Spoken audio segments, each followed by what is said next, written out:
সোনিয়াকে দেখলে প্রথমে কেউ কিছু বুঝতে পারে না। মুখে সব সময় হালকা হাসি, চোখে লজ্জা, কিন্তু এই হাসির আড়ালেও আছে অনেক না বলা কথা। সোনিয়া যাও, মধ্যবিত্ত সাবধানে। পরিবারের মেয়ে। বাবা খাবার তৈরি সরকারি হচ্ছে। চাকরি করেন, মা সংসার সামলান। বাইরে থেকে সব ঠিকঠাক মনে হলেও তার জীবনের সবচেয়ে বড় কষ্টটা একাকিত্ব।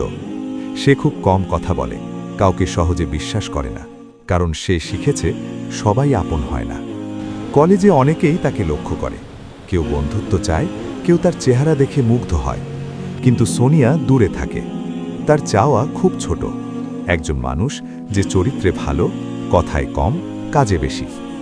একদিন কলেজ গেটের কাছে দাঁড়িয়ে সে দেখে রায়হানকে। ছেলেটা আলাদা, কারো সঙ্গে হাসি ঠাট্টা নেই, নামাজের সময় হলে চুপচাপ সরে যায়। সোনিয়া নিজেও জানে না কেন, কিন্তু রায়হানকে দেখে তার মনে অদ্ভুত এক সম্মান জন্মায়। ভালোবাসা না, শ্রদ্ধা।